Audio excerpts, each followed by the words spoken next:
MDA Responde presenta el programa semanal Noticiario Docente.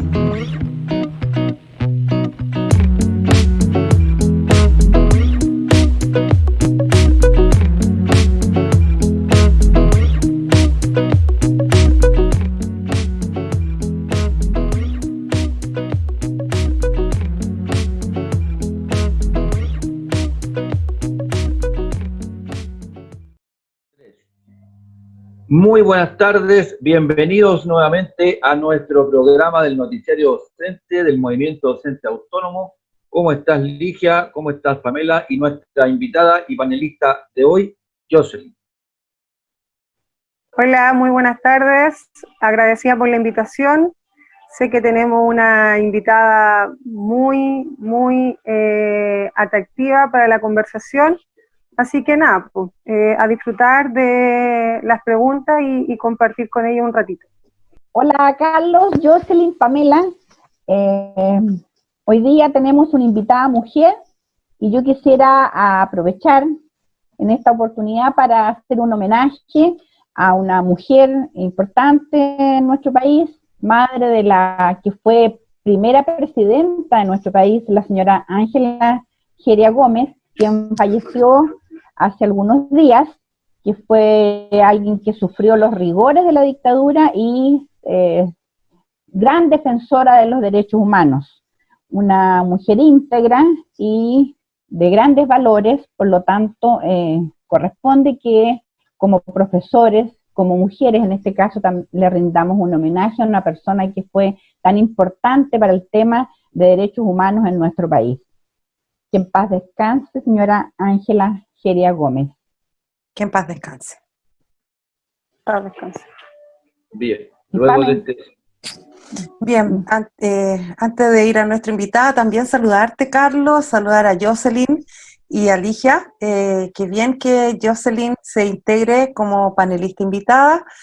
Y como bien dice ella, y como lo ha dicho Ligia, nuestra entrevistada de hoy es una mujer empoderada, es una mujer seca en lo que hace. Y bien, vamos a nuestra entrevista. Carlos. Vamos entonces a esta interesante entrevista con la señora Paula Narváez.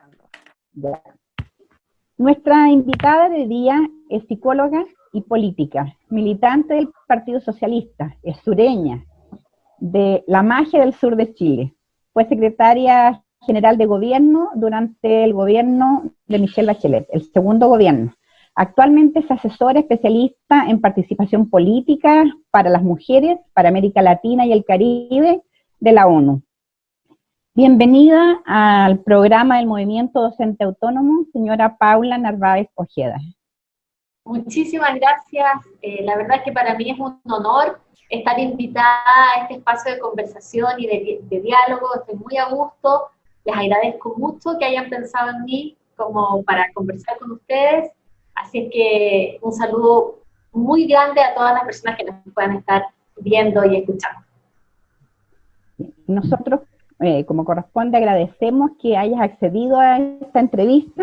Es muy importante para nosotros, especialmente para las mujeres, porque es un orgullo que hayan representantes, mujeres chilenas en la ONU Mujeres. Es sumamente importante, y por eso es la primera pregunta que te quiero hacer es, ¿cuál es tu labor específica en esta organización? Bueno, recordemos muy rápidamente, porque es importante, bueno, ustedes son profesoras y profesores, y entienden el valor de la historia. Entonces, recordemos muy brevemente que este año, el año 2020, se están cumpliendo 10 años de la fundación de ONU Mujeres. Esta es una agencia del sistema de las Naciones Unidas, principalmente preocupado del logro del empoderamiento de las mujeres y de la igualdad de género. Y lo más relevante también, por cierto, aparte de la instauración de esta agencia del sistema de Naciones Unidas, es que tiene un fuerte anclaje latinoamericano, porque hay que recordar que fue el movimiento de mujeres en el mundo, pero también muy fuertemente de América Latina, que promovió la creación de ONU Mujeres, es decir, de tener una agencia especializada en la ONU que se preocupara de los asuntos referidos a la igualdad de género. Y en ese sentido, recordemos también que fue una chilena, la expresidenta Michelle Bachelet, la primera directora ejecutiva de ONU Mujeres para todo el mundo. Esta instancia, como les decía, esta agencia tiene 10 años, estamos celebrando nuestro aniversario este año, con muchos temas, y su manera de organizarse desde el punto de vista global es con oficinas regionales para cada región del mundo. América Latina y el Caribe es una región, aquí existe una directora regional, y esa directora regional tiene asesoras regionales en distintos temas. En el tema de violencia hacia las mujeres, en el tema de paz y seguridad, en el tema de empoderamiento económico, y en el tema, por supuesto, referido a la participación política y a la gobernanza, que es el cargo que yo estoy desempeñando. Y este es un cargo que obviamente tiene como cobertura geográfica, como les decía, toda América Latina y el Caribe.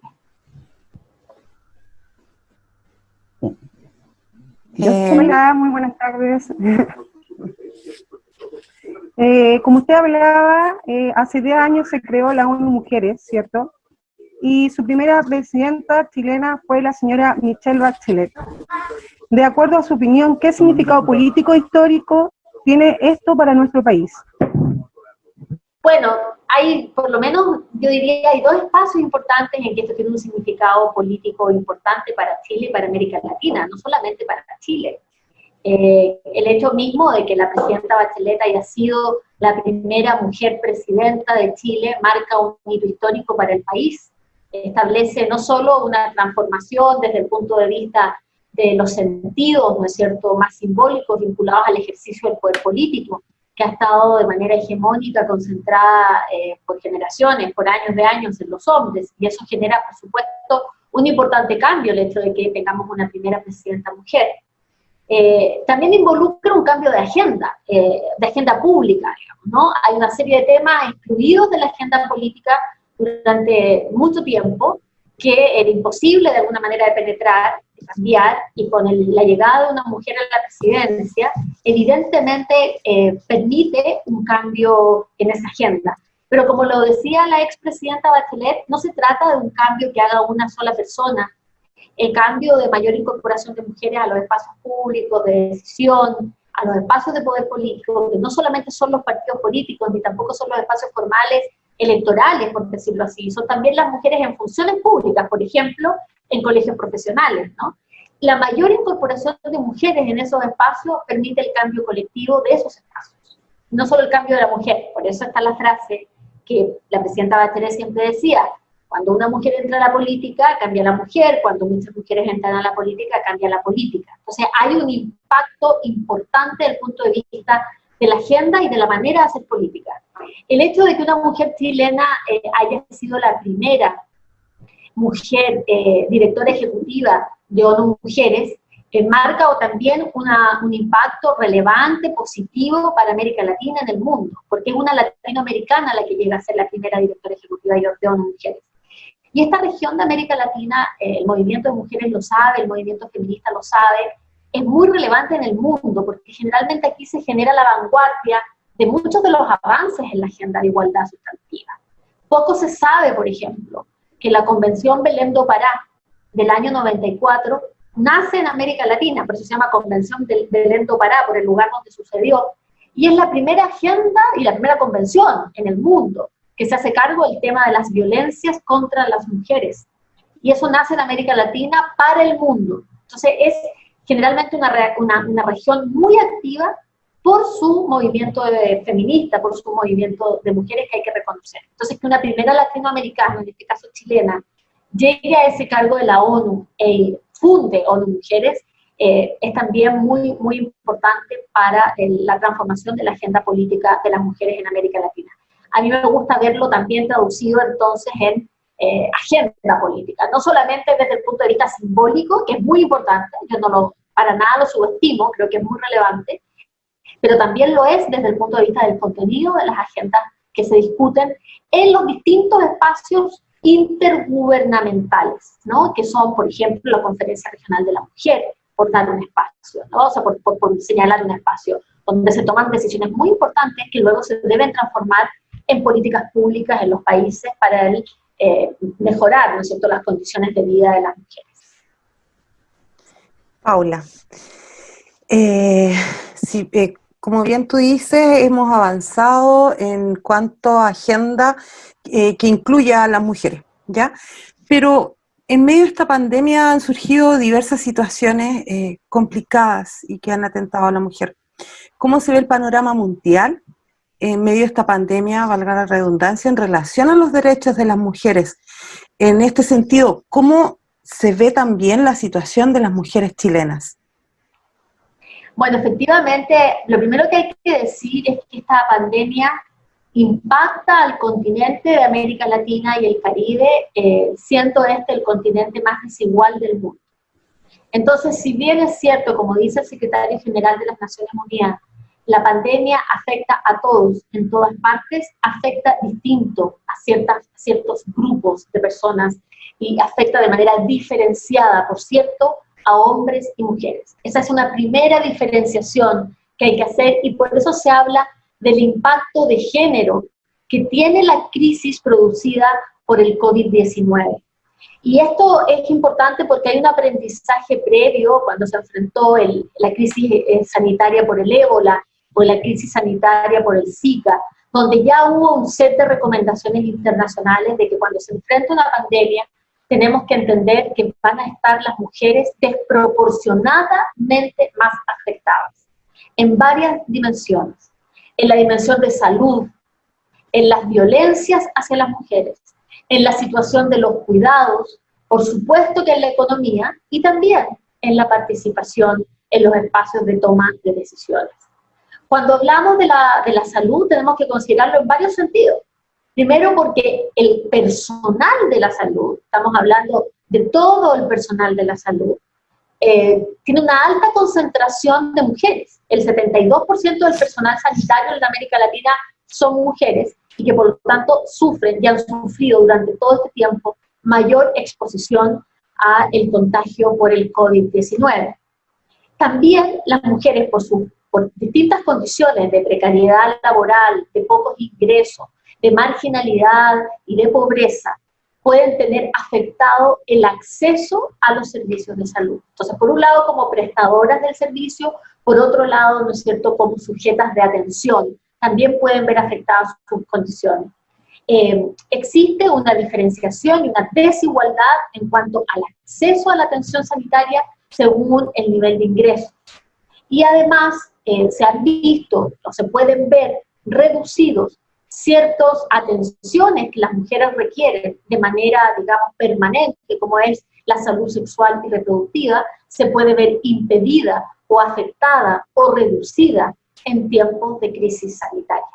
Eso es con respecto al ámbito de la salud, y me estoy refiriendo al ámbito de la salud física, pero además tenemos que pensar, evidentemente, en la salud mental de las mujeres, que por su propio rol tradicional en una división sexual del trabajo, en un sistema patriarcal, lleva la principal sobrecarga del cuidado a otros. Y eso significa, como decimos habitualmente, tener una mujer dedicada a preocuparse absolutamente de todos los detalles, y donde generalmente ella queda en el último lugar. Y eso de quedar en el último lugar también evidentemente tiene un profundo impacto en su salud mental. Entonces, la salud es diferenciadamente impactada para las mujeres. Yo no quiero decir con esto que los hombres no se vean impactados. La invitación que hacemos es a ponernos lentes de género para ver el impacto diferenciado y que cómo podemos, a través de los programas que se desarrollan, de las políticas, de las medidas que se ponen a disposición de la población, se tiene en consideración esta diferencia. Hay otro nivel de impacto que tiene que ver con las violencias, y me gusta hablar de violencias porque son distintos tipos de violencia. Hay una violencia en el ámbito de lo doméstico, ¿no es cierto? Tenemos que recordar que esta crisis afecta a las mujeres diferenciadamente, no porque antes no existiera violencia, sino que porque la violencia que ya experimentaban previamente a la crisis se puede ver exacerbada. Si es violencia de pareja al interior del hogar, probablemente el hecho de estar, ¿no es cierto?, en una situación de confinamiento haga que haya muchos mayores factores de riesgo para estar expuesta a sufrir mayores niveles de violencia. Entonces es muy importante ahí las recomendaciones en torno a definir que los servicios de atención a mujeres víctimas de violencia tienen que ser considerados servicios de carácter esencial durante la época de la pandemia. No pueden quitarse esos servicios, tiene que haber un número disponible, tienen que haber otro tipo de medidas innovadoras que muchos países de la región han puesto en marcha para poder atender la situación de las mujeres. Hay que recordar que 1 de cada 3 mujeres ha vivido violencia a lo largo de su vida, según las cifras de América Latina. Que el 12% de las mujeres de América Latina ha sido víctima de violencia física o de violencia sexual. Que en el caso, por ejemplo, de Brasil, ha habido en esta época de pandemia un 50% de incremento en las denuncias por violencia de género. Que en caso de Colombia, 12 mujeres fueron asesinadas en un periodo de 16 días. O sea, los feminicidios también aumentan, ¿no es cierto?, o pueden aumentar en este momento que se están viviendo los efectos de la crisis derivada de la emergencia sanitaria. El gran tema es el que ya se los mencioné un poco hace un momento atrás, perdonen que me extienda un poquito, pero es que es muy importante, es la situación de los cuidados. O sea, las mujeres dedican entre 22 y 42 horas a la semana al trabajo de cuidado no remunerado. Esto es entre 1.7 más tiempo que los hombres. O sea, es desproporcionado el tiempo que las mujeres dedican a los cuidados. Esto obviamente genera una mayor carga, ¿no es cierto? Esto también tiene un impacto en el ámbito de la educación, porque el cuidado lo asumen las mujeres, pero también lo asumen o lo pueden asumir niñas y adolescentes, que les impiden entonces seguir con sus clases en caso de que hubiesen clases remotas u otro tipo de modalidades que se puedan estar implementando para dar continuidad a los estudios. Dejamos fuera a aquellas niñas que ayudan a su madre, ¿no es cierto?, en las labores de cuidado. Entonces también tiene un impacto negativo en el acceso a la educación y en la continuidad de los estudios.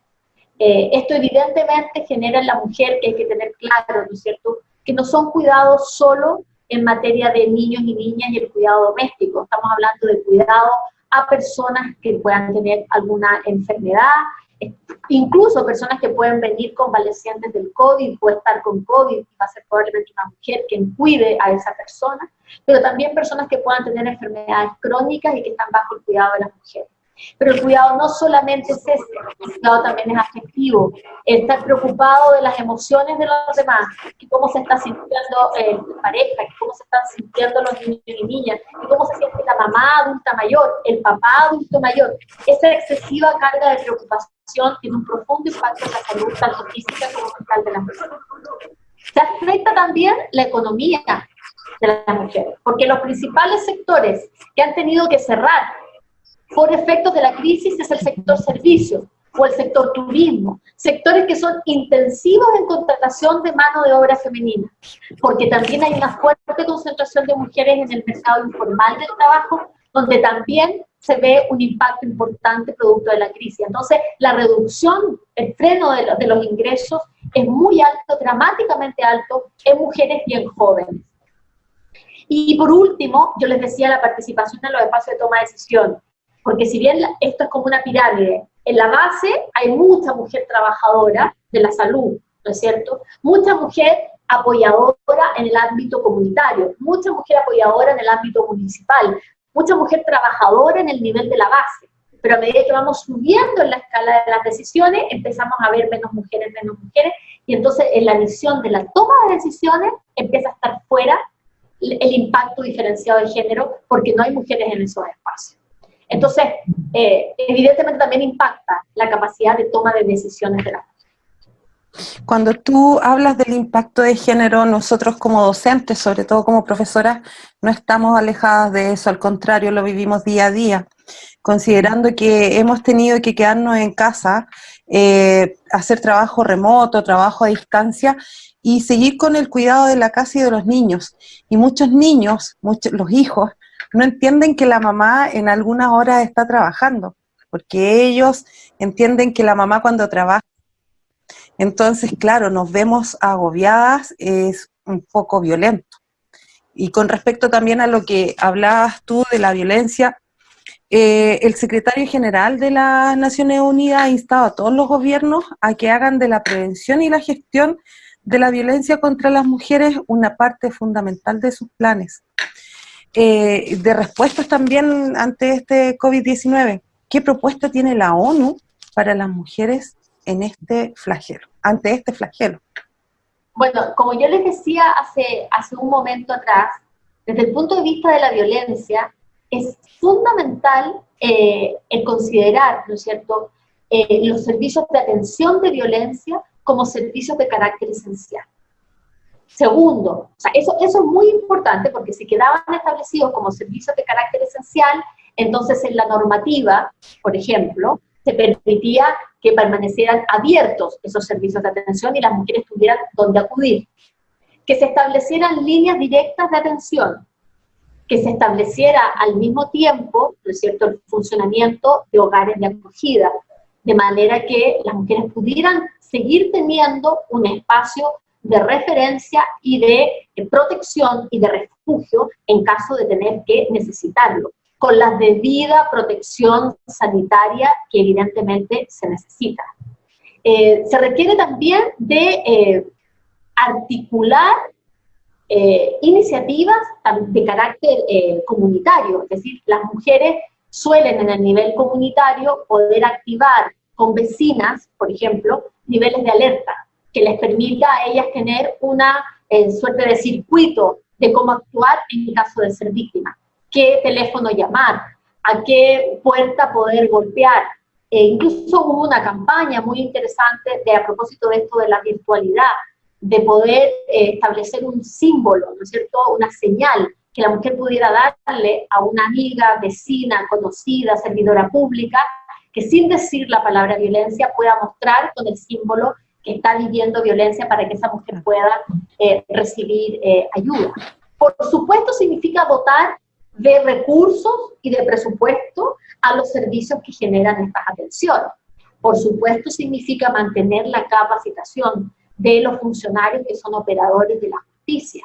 Es importante que, por ejemplo, se puedan extender las medidas precautorias en el caso, ¿no es cierto?, de que se haya que renovar algún trámite judicial, pueda renovarse automáticamente a propósito de que se está en confinamiento y no se puede ir a hacer los trámites que se requieren a un determinado servicio. Entonces es capacitar, es dotar de recursos, es mantener los servicios esenciales, es poner este tema en el debate público y que sea parte de las campañas.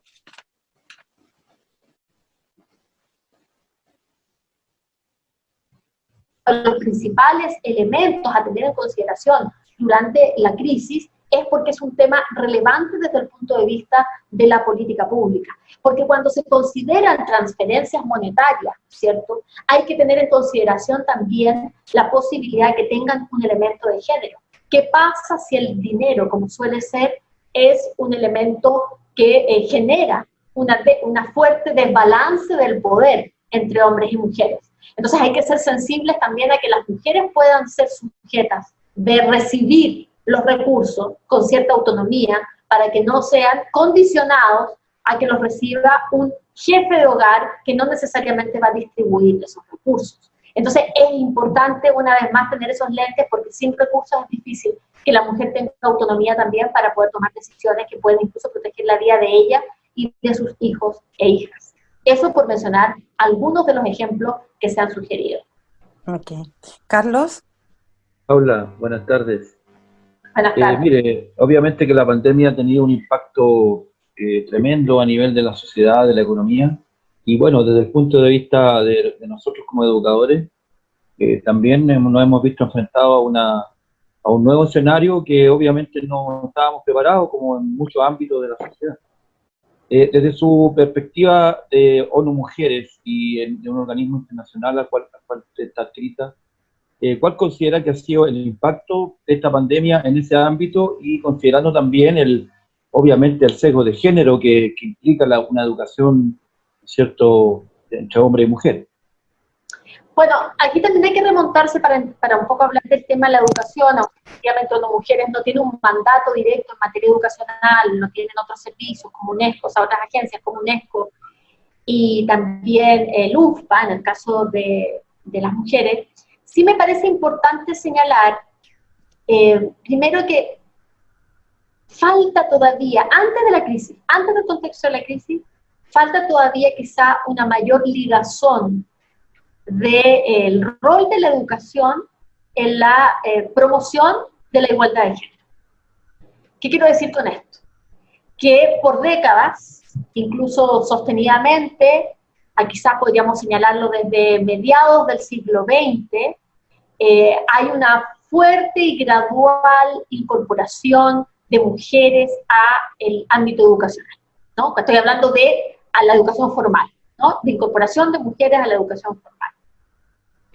Entonces hoy día quizá el principal esfuerzo ha sido en remover barreras de acceso. O sea, las mujeres están más incorporadas en el ámbito educativo. Pero eso no significa que por lo cuantitativo se hayan removido otro tipo de barreras que tienen que ver directamente con la educación como promotora de la igualdad de género. Entonces, ese es un tema que requiere todavía de mucho trabajo, que requiere, por supuesto, se han hecho esfuerzos importantes, es muy dispar en la región, hay países que han avanzado mucho más en planes nacionales de educación sensibles al género, donde se borren estereotipos, donde la socialización que ocurre en un espacio tan importante como es la educación se utilice para remover barreras sexistas y sea justamente un espacio de promoción de igualdad. Y lo digo porque el movimiento feminista, por ejemplo, el movimiento feminista chileno específicamente, sus demandas del año pasado fue principalmente promoción de educación no sexista, como un elemento fundamental de su demanda. Y eso quiere decir que todavía hay un resabio muy importante en la educación formal respecto de cuál es el rol de las mujeres en la sociedad, cuál es la identidad que se construye a partir de ello, y por lo tanto cuáles son las posibilidades de expandir el futuro y la proyección y la formación de las mujeres. Entonces esta crisis nos vuelve a encontrar, nos sitúa en un medio camino, entonces se acrecientan nuevamente esas desigualdades, y por eso yo daba el ejemplo, algo que nos puede parecer que en los ámbitos urbanos no ocurre, pues ocurre, que una niña y un niño frente a un sistema de aprendizaje virtual, por ejemplo, o de continuidad de sus estudios, tiene diferencias para poder estudiar porque se asume que esa niña, en vez de estar estudiando, tiene que estar ayudando a la mamá en los asuntos de la casa. Y eso nos puede parecer a nosotros raro, pues no lo es. No lo es en el sector rural, por ejemplo, donde tenemos que entender esa realidad, que la niña del campo ayuda desde el echar la vaca en la mañana hasta a cocinar, cuidar al hermanito menor, etcétera, ¿no? Y entonces todo eso está siendo un impedimento para que pueda estudiar, asimilar sus contenidos, proyectarse en la educación. Y esta crisis en un continente con tantas diferencias, porque una cosa es lo urbano, otra cosa es lo rural, una cosa es lo indígena, otra cosa, todas esas distinciones tenemos que ser capaces de hacerlo para entender cómo afecta de manera distinta. Obviamente, el cierre de escuelas, ustedes lo saben mejor que yo, ahí ustedes son los y las expertas, pero el cierre de escuelas tiene un impacto no solamente desde el punto de vista de la transmisión de información y de contenido, eso tiene un impacto en la salud integral de niños y niñas, desde el punto de vista de la convivencia, desde el punto de vista de su desarrollo afectivo, desde el punto de vista del desarrollo colectivo, del saber postergar por las necesidades de otro, de aprender a tener una voz, que esa voz sea escuchada. Se ha descrito como uno de los principales impactos. La UNICEF está fuertemente preocupada de ese tema, pero se ha descrito como uno de los principales impactos porque la gran mayoría, un alto porcentaje de las escuelas en toda la región y en el mundo, me atrevería a decir, pero principalmente en América Latina, que está pasando por la peor etapa de la crisis, ha tenido que cerrar, ¿no? Han tenido que cerrar las escuelas. Y la posibilidad de continuidad de estudios es muy desigual en función también de las condiciones socioeconómicas. O sea, un niño con acceso a Internet o una niña con acceso a Internet que tiene una situación económica estable, ¿no es cierto?, segura, frente a una gran cantidad de niños y niñas con una situación económica inestable, con papás angustiados, con papás sin ingresos, con papás pensando, eso tiene un impacto en su capacidad de aprendizaje, un impacto en su desarrollo, evidentemente. Y por eso el llamado de las escuelas, y muchas lo están haciendo, muchos profesores y profesoras son líderes en esto, líderes más allá de ser profesores, de transmisores de conocimiento, personas que son contenedoras, que apoyan a sus alumnos y alumnas de otras maneras, y que han transmitido que aquí lo más importante es cómo cuidamos también la salud mental de esos niños y niñas, que van a tener para el resto de lo que viene para adelante una impronta por el hecho de haber vivido esta crisis, la más importante del siglo, sin lugar a dudas. Bueno, esperemos que para adelante las cosas puedan ir un poco mejor, sin duda, pero los va a marcar como generación, los y las va a marcar como generación muy fuertemente.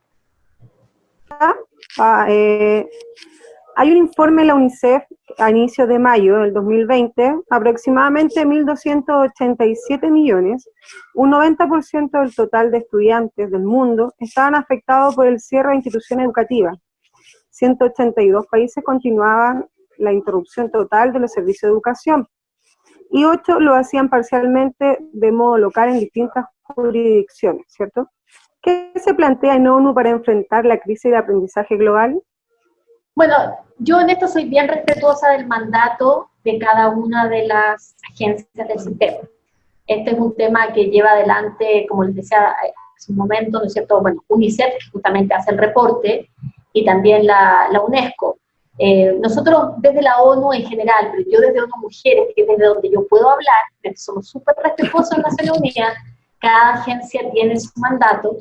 En general es, por supuesto, tratar de reducir los impactos al máximo, y para eso se hacen recomendaciones específicas a los estados a través de las recomendaciones de cada una de las agencias.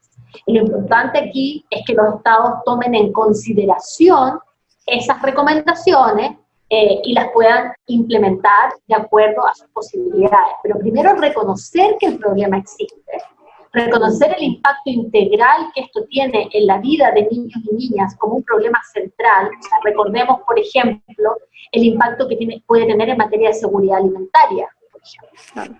O sea, sabemos que el estar fuera de la escuela, como les dije hace un momento, no es solamente un impacto educativo formal, es un aspecto, un impacto en la vida general del niño o niña, ¿no es cierto?, de la persona. Entonces, en ese sentido, la seguridad alimentaria dada por los programas de alimentación que existen en muchos países de la región, a propósito de estar fuera de la escuela, es muy importante de considerar. O sea, estamos hablando de una crisis desde el punto de vista social, por supuesto económico, ¿no es cierto?, pero importante su dimensión social de la crisis, que va a significar que un número muy importante de personas en América Latina vuelvan a caer bajo la línea de la pobreza, ¿no es cierto? O sea, de eso estamos hablando, y por lo tanto vean amenazadas sus posibilidades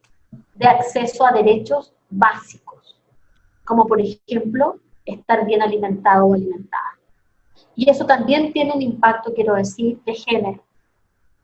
Y me atrevo a hablar del tema de seguridad alimentaria, que es un tema que ve la FAO, tampoco nos vamos a meter nosotros ahí, pero como tenemos el lente de género, esto como de alguna manera siempre uno puede mirarlo desde las mujeres y desde las niñas, y todavía existe en muchos espacios la costumbre, la conducta, la idea de alimentar más al hombre que a la mujer, de entregarle más proteína al niño que a la niña, y con eso impactar diferenciadamente su capacidad de desarrollo. Y por eso una escuela con un programa de alimentación balanceado permite de alguna manera cautelar ese derecho y garantizar para que niños y niñas estén igualmente bien alimentados.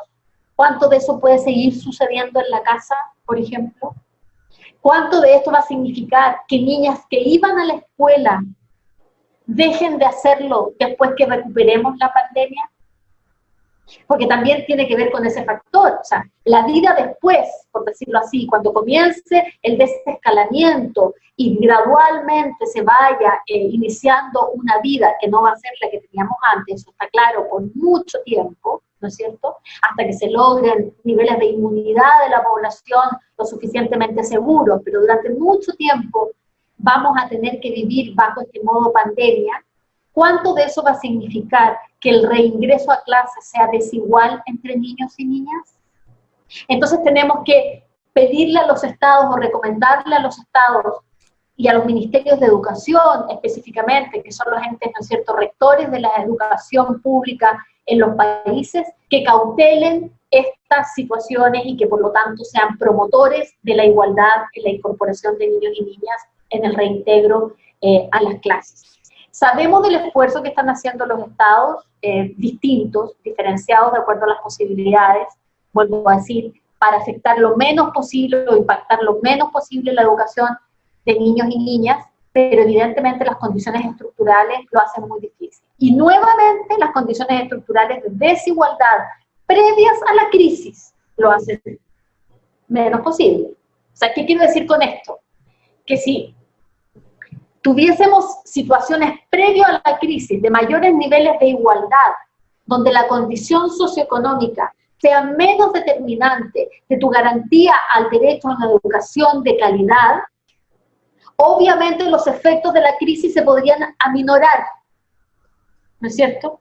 Sabemos perfectamente que un niño o niña que accede a un colegio de altos ingresos probablemente vea impactado, por lo menos la educación de carácter formal, cognitiva, de una menor manera, ¿no es cierto?, que un niño o niña sin acceso a Internet, con mayores dificultades previas incluso en el aprendizaje, por la educación recibida, etc.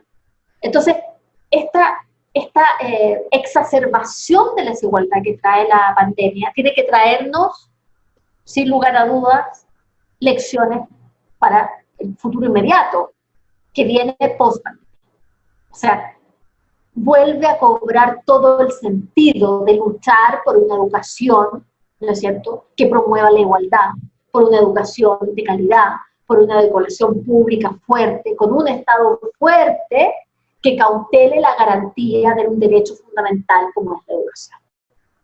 O sea, vuelve a surgir aquí, y lo dice la CEPAL, esto no es ninguna propaganda lo que estoy diciendo.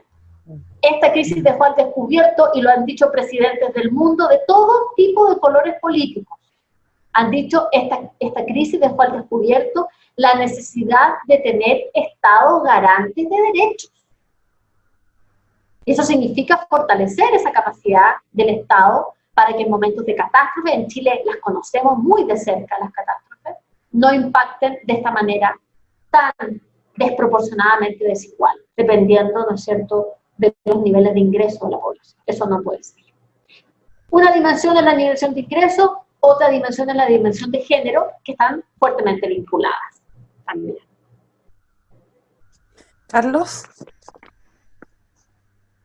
Paula, obviamente que esta pandemia va a significar un antes y un después. Va a haber un cambio en el escenario y en el tablero geopolítico del mundo, por lo que usted acaba de decir, respecto a cómo se configura un nuevo concepto del Estado, ¿ya? Muy similar tal vez a lo que ocurrió durante la crisis económica del 29, cuando los Estados simplemente tuvieron que cambiar, ¿ya? Ahí aparecen las teorías keynesianistas, aparece lo que es un nuevo rol del Estado, ¿ya? Y aquí la verdad que estamos viendo que esta pandemia va a generar nuevamente un escenario distinto, donde tenemos la confrontación entre China y Estados Unidos, que por un lado también se ha mantenido en una tensión, y que también dejó un poco al descubierto las políticas neoliberales en el caso de Estados Unidos, por ejemplo, donde Trump simplemente está privilegiando lo económico por sobre lo sanitario, y tenemos un tremendo desastre en Estados Unidos. Entonces, desde ese punto de vista, bueno, sabemos que usted ya nos dijo que respeta cada postura dentro de lo que son las Naciones Unidas, pero desde el punto de vista de la ONU, ¿cuáles serían los escenarios y cuáles serían las posibles alternativas que se barajan ante esta nueva escenario mundial que vamos a tener post pandemia? Bueno, miren, yo invito porque a seguir de alguna manera lo que han sido las intervenciones públicas del secretario general Antonio Guterres, el secretario general de las Naciones Unidas, en estas últimas semanas, porque, bueno, Naciones Unidas cumple 75 años, ¿no? Y evidentemente en este cumpleaños de las Naciones Unidas tenemos que recordar el origen de las Naciones Unidas. Y el origen de las Naciones Unidas tiene que ver justamente con un acuerdo de los estados a nivel, ¿no es cierto?, mundial, de comprender que al centro de nuestra preocupación tienen que estar los derechos humanos de las personas, derechos humanos, se entiende, ¿no? Pero hoy día, con muchas lecciones aprendidas, porque sabemos que, por ejemplo, estos modelos de producción que se han llevado adelante han impactado fuertemente nuestro medio ambiente, y que ese medio ambiente afectado como está hoy día, nuestro planeta, nuestro ecosistema, evidentemente también tiene un impacto en la salud de las personas. Y no olvidemos nunca, y vuelvo a decir aquí, que la salud de las personas vuelve a ser impactada también en función de sus condiciones socioeconómicas, de género, de etnia, de edad, etc.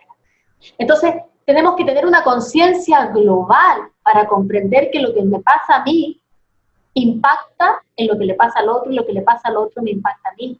Tener conciencia de esta intersección, pero al mismo tiempo de esta interdependencia que existe, ¿no? Naciones Unidas en eso llevaba años, advirtiendo, primero la OMS advirtiendo de que una pandemia era una amenaza real para la humanidad. La OMS, con muchos expertos, con estudiosos, ¿no es cierto?, habían anticipado que una cosa como esta podía pasar. Pero las agencias del sistema de las Naciones Unidas estamos para recomendar, estamos para decir esto puede pasar, pero los estados son soberanos, son autónomos para tomar sus decisiones. Y en los espacios multilaterales, y ahí hay una clave fundamental en lo que usted me pregunta, porque hay que fortalecer esos espacios multilaterales, está la posibilidad de que los estados lleguen a acuerdos para que conjuntos se tomen medidas, sabiendo la interdependencia que existe entre todos y todas, ¿no es cierto?, y por lo tanto la relevancia de llegar a esos acuerdos y poder cumplir con esos compromisos. Entonces aquí se necesita no el debilitamiento del multilateralismo, sino que el fortalecimiento del multilateralismo, es decir, los foros globales, la posibilidad de llegar a convenciones, la posibilidad de llegar a consensos del mundo y respetar eso, luego transformar eso en políticas públicas en los países, va a ser condición crítica y fundamental. Nadie puede resolver esta crisis de manera aislada, y por eso los desarrolladores de vacunas, que están algunos, ¿no es cierto?, en el hemisferio norte, que llevan ya algunas etapas muy avanzadas, han dicho no sacamos nada con que la vacuna le alcance a unos poquitos. Entonces hay todo un plan, ¿no es cierto?, desarrollado por la ONU, que se llama Solidaridad, donde se han involucrado algunos países, para que justamente los fondos que puedan tener, ¿no es cierto?, para tener acceso a la vacuna, lleguen a los países pobres, o de medianos ingresos también, porque si no, la amenaza, ¿no es cierto?, de un recontagio va a estar siempre presente. Entonces no sirve que se salven unos pocos. Aquí tiene que ser pensado a nivel global e integral. El multilateralismo es un espacio para eso. La integración, aquí todo lo que sea separar, dividir, segregar, no conduce a nada. Las autarquías no conducen a nada. La creencia de querer acumular el poder y querer decir esto solo para mí, no permite el desarrollo. Aquí el desarrollo es si colaboramos todos, si compartimos todos, si nos identificamos los unos con los otros y si entendemos que estamos en esto todos juntos y juntas y tenemos que para eso utilizar los mecanismos multilaterales que existen. Esa es una clave. La otra clave es, y nosotros como Naciones Unidas está ahí, está al servicio de los países y los países la suscribieron el año 2015, si no vamos a inventar la rueda, es la Agenda 2030 de Desarrollo Sostenible.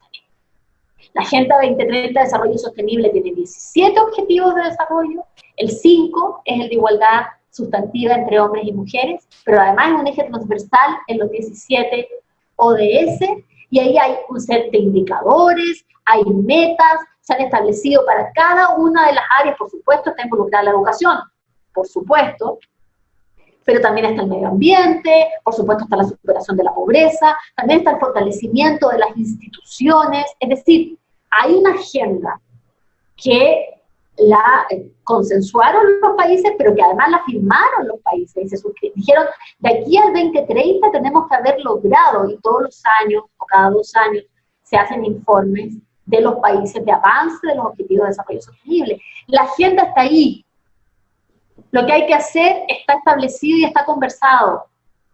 Falta, por supuesto, empujar cada vez más la voluntad política, pero también nuestros sistemas de transparencia, de accountability, de que los países den cuenta, rindan cuenta, que hay una mayor vinculación de la sociedad civil. Aquí no se puede construir esto de arriba hacia abajo.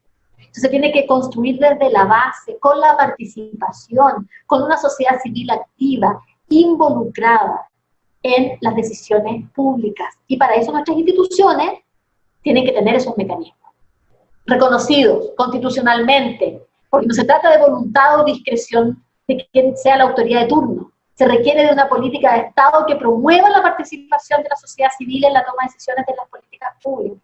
Y para eso hay que educar a la población, y para eso hay que invertir mucho tiempo en esto, desde el punto de vista de la transformación de nuestras instituciones para lograr esos objetivos de desarrollo sostenible que están ahí muy bien inspirados, que tienen una mirada de sostenibilidad, de derechos humanos, un enfoque de derechos y también un enfoque, por supuesto, de desarrollo.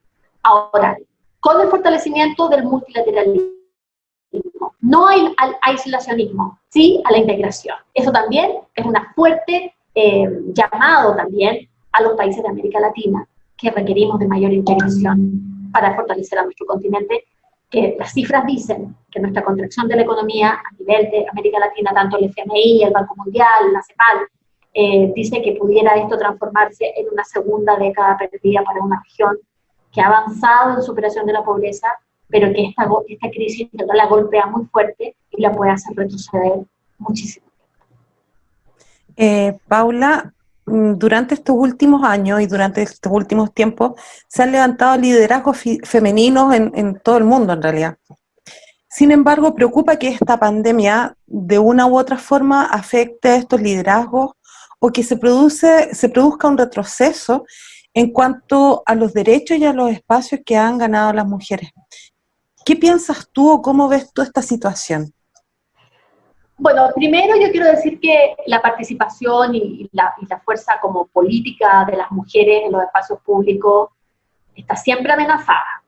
O sea, las mujeres han tenido una lucha de todo el siglo XX, bueno, podríamos irnos más atrás, pero para ponernos un plazo, ¿no?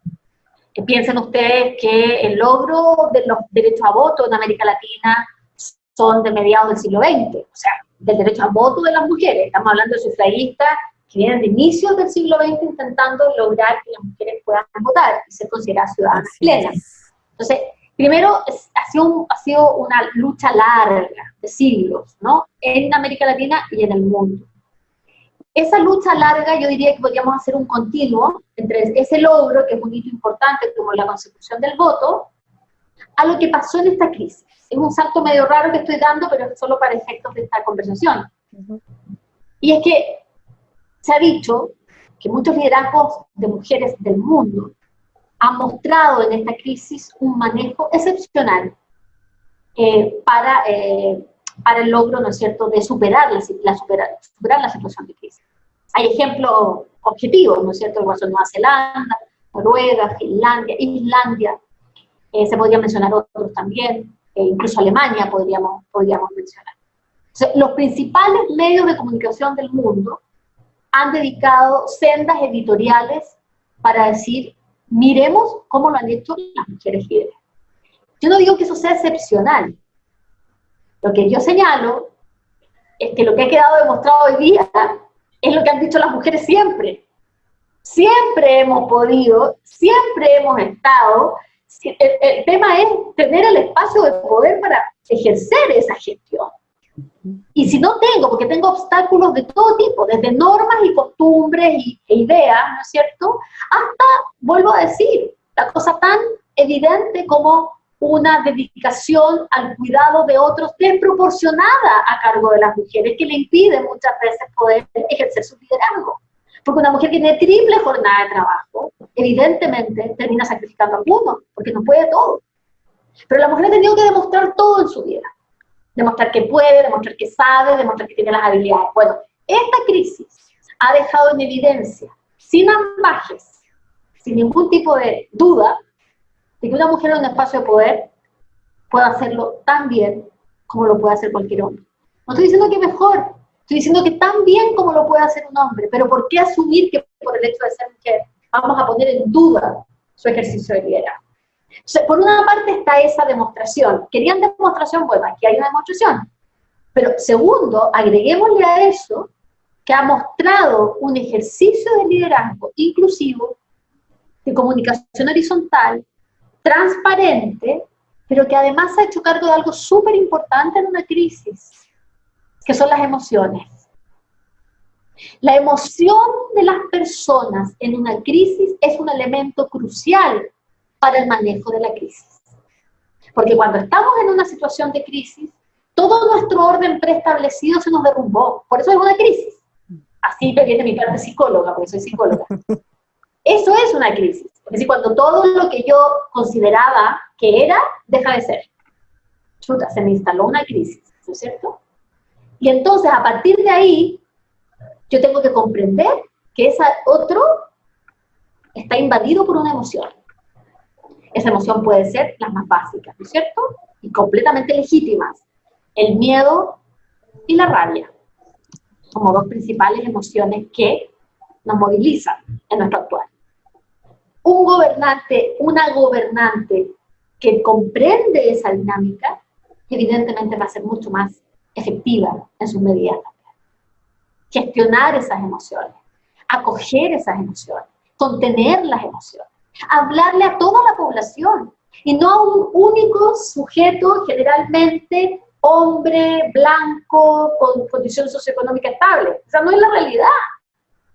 La realidad es muchísimo más diversa. Yo le hablo a una adulta mayor, a una señora que tiene súper pocas posibilidades de tener ingresos, que está asustada, que es población de riesgo, que tiene miedo por sus hijos, por sus hijas, por sus nietos. Le hablo a un niño o una niña que dejó de ver a sus compañeros de curso, ya nunca más los vio, que dejó de ver a su profesora o su profesor y ya no come en el colegio. Eso es lo que estoy hablando en una crisis. No son números, son miedos, son angustias, son temores del futuro. Y el liderazgo tiene que tener esa dimensión también cuando se habla públicamente de los tiempos que estamos viviendo. Entonces yo lo veo como una oportunidad para el liderazgo de la mujer. Lo veo como una oportunidad también. Paula, respecto a ese punto quisiera tocar algo que ya se lo comenté o se lo pregunté a otra invitada que tuvimos también, con respecto al liderazgo de Michelle Bachelet, porque yo en lo personal, yo apoyé a Michelle Bachelet en su segundo mandato, en el primero no, en el segundo tenía mucha expectativa y mucha esperanza en lo que ella pudiera hacer, y de hecho el gobierno fue bastante transformador, o sea, comenzó con bastante ímpetu, se hablaba de la retroexcavadora, de una serie de situaciones. Entonces, y objetivamente logró mucho más que lo anterior. Eso hay que ser objetivo, mucho más de lo que la antigua concertación había logrado, se logró avanzar con Michelle Bachelet.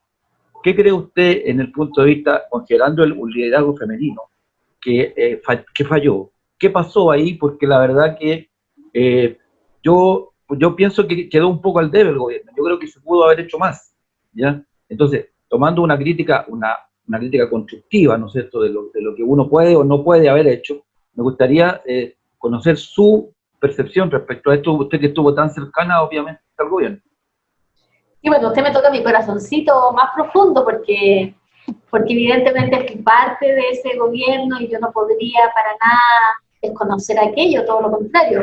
Me siento sumamente honrada de haber formado parte del gobierno de la presidenta Bachelet, pero me siento principalmente honrada por poder servir al país. O sea, yo creo que eso no hay nada más importante en la vida, digamos, pública de una persona. Yo de verdad lo considero algo, para mí, fundamental, o sea, de verdad. Y con respecto al gobierno de la presidenta Bachelet, ella se planteó un gobierno transformador, como usted muy bien dice. Ese fue su programa de gobierno. El programa de gobierno fue públicamente conocido. Alguna gente dice que no se vota por el programa.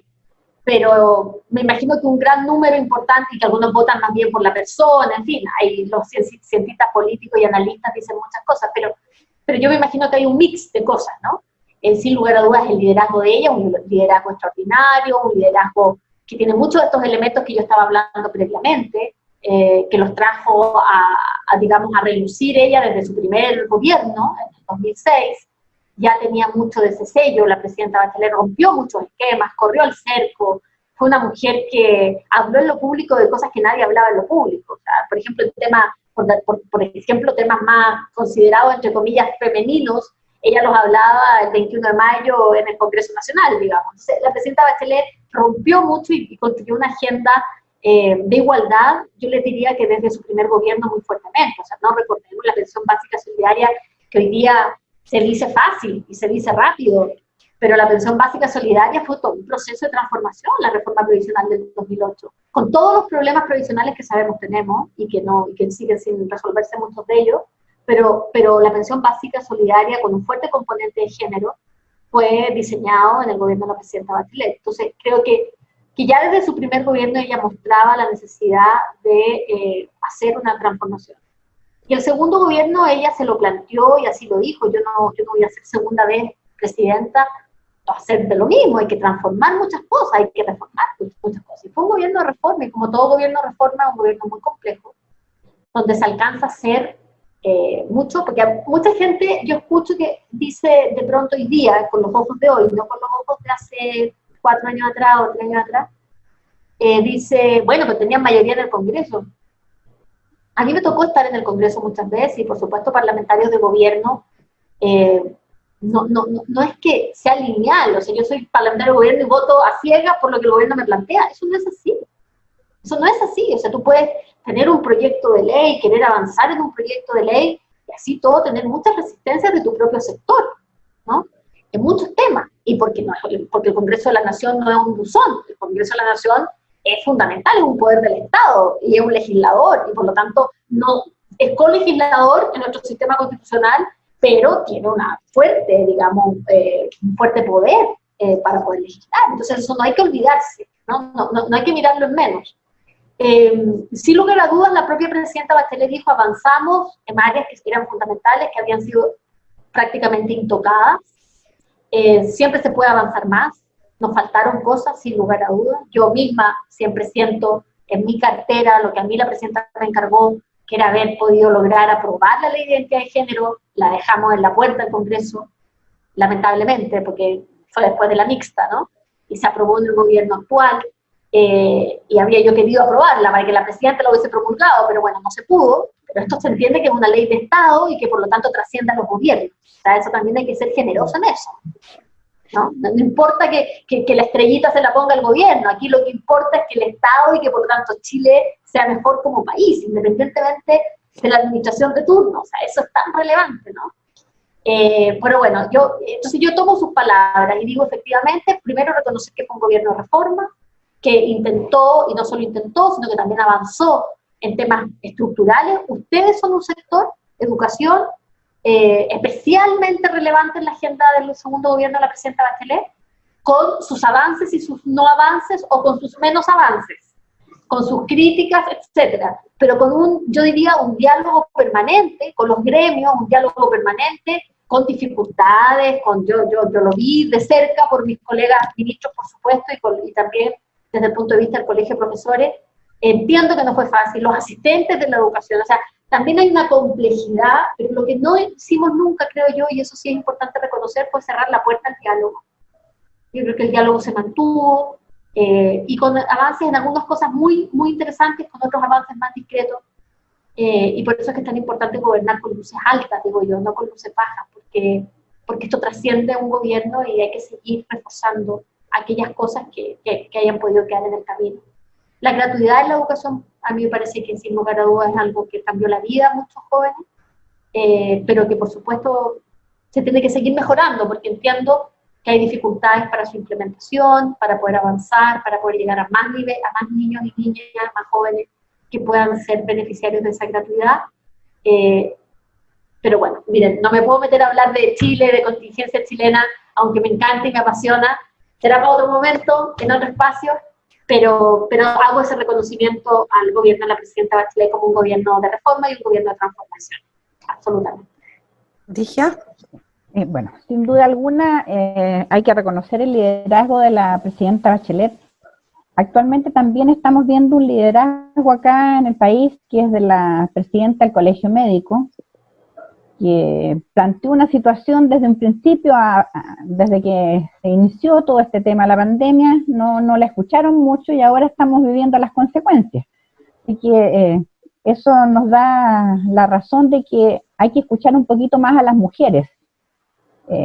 Estamos en un país que todavía es muy machista, en que se nos mira a menos, ganamos menos, se nos carga más la mano en cuanto a una gran cantidad de trabajo que se tiene en este momento. Por ejemplo, el profesorado está sufriendo el agobio virtual, se está haciendo un teletrabajo y está absolutamente agobiada, especialmente las profesoras, porque tienen que cumplir un sinfín de funciones en la casa. Pero bueno, es parte de la vida, es parte de las batallas que tenemos que seguir dando. Me hacen mucho sentido tus palabras. Y me queda claro que esta pandemia nos ha puesto a prueba. Nos ha provocado tensiones políticas, emocionales, económicas, ha generado un rebrote de la violencia en los familiares, especialmente con las mujeres. Y después de haberte escuchado en este rato, me hacen más sentido unas palabras tuyas que leí en el Facebook y también en Twitter, donde señalabas que esta crisis sanitaria desnudó crisis existentes, las que pueden resolverse con acciones inspiradas en humanidad, compasión, generosidad y también con política a la altura de esos principios. Yo quisiera aprovechar la oportunidad, ya que tenemos que terminar esta entrevista, que tú nos enviaras un mensaje al profesorado, un mensaje a la población en general de nuestro país acerca de las lecciones que deben ser aprendidas y cómo debemos plantearnos hacia el futuro. Wow, muchísimas gracias, Ligia, por esa invitación, con harto cariño y con mucho, sobre todo con mucha identificación con mi país, a un país al que quiero muchísimo, por supuesto, que estar lejos uno lo mira con cierta perspectiva, pero evidentemente las raíces de uno están ahí. Yo soy del sur de Chile, soy de Puerto Montt. Bueno, voy a decir que soy de la región de los lagos porque nací en Osorno en realidad, pero crecí en Puerto Montt, fui al colegio en Puerto Montt. ¿Y por qué yo siempre digo esto? Porque para mí es súper importante en el desarrollo de mi identidad y me van a permitir la autorreferencia, pero después voy a saltar a lo más general. Para mí es fundamental en la construcción de mi identidad haber sido de región y mirar mirar el país desde un espacio, digamos, que no es el centro, no que es el sur, es la distancia, es la periferia de alguna forma, ¿no? La periferia geográfica, digo, porque soy una persona absolutamente llena de privilegios en mi vida, así que no voy a decir que conozco en primera persona las otras realidades, porque no es cierto. Sin embargo, conozco la diversidad de realidades y conozco también muy de cerca lo que significa vivir como vive la mayor parte del pueblo chileno. En el mercado, en la pesca artesanal, las mujeres recolectoras de orilla, el mundo del campesino, el trabajador y la trabajadora agrícola, la trabajadora de la industria salmonera, el campo como un espacio distinto de habitar Chile, la ciudad, la jefatura de hogar femenina, la violencia de género, la diversidad sexual, la disidencia sexual. Somos todos muy diversos. Y esa diversidad finalmente forma parte de nuestra gran riqueza. Y digo esto porque esta crisis vuelve a mostrarnos que somos súper diversos y que por eso impacta muy fuertemente de manera tan diferenciada, pero que tenemos necesariamente que reconocernos unos a otros en esas diferencias. Alguien decía por ahí que no basta tolerar la diferencia. La diferencia hay que amarla. Hay que sentirla como un valor adicional. después de esta crisis que nos ha azotado de esta manera, que nos ha dejado al descubierto algo que todos sabemos, y es que la muerte está siempre muy cerca. Y nadie quiere hablar mucho de la muerte, pero hay que hablar de la muerte. Porque yo siempre he pensado, no solo por esta crisis, que la muerte te hace ser mucho más consciente de tu presente y de lo responsable que tienes que ser con tu presente. Y ser responsable con tu presente significa necesariamente también entender cómo tu vida impacta la vida de los demás. Que no basta con decirle al otro cómo tiene que actuar, o esperar que otros actúen de la manera que es necesaria para que exista el desarrollo. Que como decía Gandhi, uno tiene que ser el cambio que quiere ver en el mundo. Que eso pasa por uno, por las decisiones que uno toma, por las responsabilidades que uno asume. Entonces esta crisis requiere de una profunda revisión existencial de esta generación. ¿Cierto? Sí, sí, tenemos tiempo para cerrar. No, pero está bien, está bien. Uno, en estos tiempos uno habla más porque necesita hablar con otras personas. A nosotros como profesores y como movimiento docente autónomo nos pasa que nos reunimos cada lunes a conversar sobre los temas de contingencia, acciones que podemos seguir, y en realidad conversamos de lo humano y lo divino también, porque necesitamos conversar, necesitamos esa relacionalidad con el otro. Pero bien. Realmente. Bueno, no sé si quieres terminar lo que estabas hablando para después cerrar. No, bueno, yo, a propósito de que usted me recordaba ese tweet o ese post, ya no recuerdo, solamente decir que yo creo que la humanidad y esta capacidad justamente de comprender el valor de nuestra diversidad y de ser sensibles a estas diferencias para poder superar la desigualdad. En el gobierno de la presidenta Bachelet decíamos, la desigualdad es, yo creo, una profunda herida que existe en Chile, y eso hay que sanarlo, eso hay que superarlo. Y esos valores creo que necesitan llevarse a la política, es decir, la política no está separada de esa dimensión.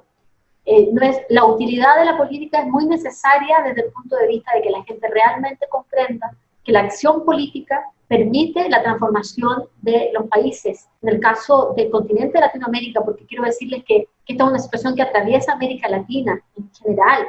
O sea, cada país tiene su especificidad, por supuesto, pero la superación de la desigualdad es sin lugar a dudas un elemento estructural para poder lograr mejores niveles de vida para todos y todas, y para evitar y prevenir que futuras situaciones de crisis puedan seguir afectando de esta manera como han afectado en esta actual. Y por lo tanto la superación de la desigualdad requiere de un rol del Estado fuerte, y requiere, por supuesto, de una adecuación institucional, es decir, que las instituciones de los distintos países se adecúen, se fortalezcan en sus distintas dimensiones para hacerse cargo de lo que significa la superación de la desigualdad. Nuestra economía y los modelos económicos también requieren de profundas transformaciones, porque está claro, ¿no es cierto?, que modelos productivos como los que se llevan en América Latina, se ha dicho históricamente, los organismos internacionales lo han dicho, es imposible que los modelos, ¿no es cierto?, que el modelo económico de América Latina, centrado principalmente en la explotación de recursos naturales y de materias primas, pueda permitir un desarrollo y un salto en el desarrollo a esos países si no se entiende que los shocks externos, ¿no es cierto?, tan dependientes del resto de la economía global, cosa que no va a cambiar, sin lugar a dudas, ¿no es cierto?, vaya siempre a ser un factor de riesgo para esos países, para nuestros países. Entonces, esos niveles para poder saltar en materia de productividad también, para que el modelo económico asuma que es necesaria una diversificación, una mayor también inversión en lo que significan las personas, para que ese modelo económico también mejore, se requiere una fuerte inversión en las personas, en trabajadores y en trabajadoras, en profesionales, en mayor innovación, en mayor desarrollo. Es decir, se requiere sin lugar a dudas de una fuerte decisión y de inversión en esas dimensiones para poder enfrentar lo que viene. No se puede hacer más de lo mismo. Y yo vuelvo a decir, vuelvo a poner el componente que lo dije durante la conversación, que son políticas públicas construidas con la gente, con la sociedad civil organizada, por supuesto. Bien. Agradecemos, Paula, tu participación en nuestro programa y, como te dije al iniciar, orgullosa de tener una mujer chilena trabajando en la ONU Mujeres, y especialmente una mujer sureña, porque por lo general siempre la gente de Santiago tiene más posibilidades, y en este caso estamos viendo que una mujer del sur de Chile, nacida en Osorno, que ha vivido en Puerto Montt, está ahora en Panamá representando a la mujer chilena en mejorar las políticas, o sea, la representación política de las mujeres. Así que agradecemos tu presencia en nuestro programa y agradecemos tu trabajo. Y te deseamos el mayor de los éxitos en esta etapa que todavía te queda. Muchísimas gracias. Yo les agradezco a ustedes de todo corazón por esta invitación y la posibilidad de tener esta conversación. Muchísimas gracias. Un abrazo fraternal y solidario a todos, y solo una palabra de consuelo y de condolencias también a todas las familias que han perdido a sus seres queridos. Bueno, yo súper orgullosa porque si bien yo soy del centro, soy de San Antonio, del primer puerto de Chile, pero soy de provincia, y los que somos de provincia sabemos cuánto nos cuesta llegar de repente a un puesto, a un lugar. Entonces, que una mujer de provincia, aparte, nos esté representando tan bien. O sea, en ONU Mujeres. Con esta despedida de Paula Narváez, en esta interesante entrevista, también aprovechamos de despedirnos hasta el próximo programa. En este programa queda claro, pudimos constatar que las mujeres chilenas tenemos muchas posibilidades y hay que aprovechar, y no podemos perder los espacios que hemos ganado. Tenemos que superar la situación que nos ha provocado esta pandemia y que se lleven a cabo, que se ejerzan los liderazgos femeninos. En este sentido, tenemos varios liderazgos que se están viendo en estos momentos de mujeres, y eso hay que aprovecharlo. Hay que ver el ejemplo de Paula, que ha llegado a la ONU Mujeres siendo una profesional de provincia. Y eso hay que relevarlo, es súper importante, porque por lo general siempre tenemos la idea de que todo ocurre en Santiago y el resto es como que no existimos. Así es. Interesantes lecciones nos quedan desde esta entrevista. Harto que hacer también, harto que aportar también nosotros desde nuestro rol como docentes y también como mujeres. Para mí fue un agrado poder escucharla. Como bien también se lo dije, orgullosa de que una mujer de provincia, porque yo también soy de provincia, esté representándonos en ONU Mujeres. Bien. Agradecida de la participación, un poco aportó, y qué bueno que se dé la oportunidad de que una mujer empoderada a conocer qué es lo que se está trabajando, y también a incitar a las demás mujeres que se atrevan a trabajar en eso. Bueno, con estos comentarios tan interesantes, estamos dando término a este 14º programa del Noticiario Docente del Movimiento Docente Autónomo. Recuerden seguirnos en nuestras plataformas, que son, Ligia, Facebook, Twitter, Instagram y canal YouTube. Síganos. Síganos. Nos vemos el próximo jueves. Chao, Jocelyn. Chao. Chao, cuídense. Chao. Igual.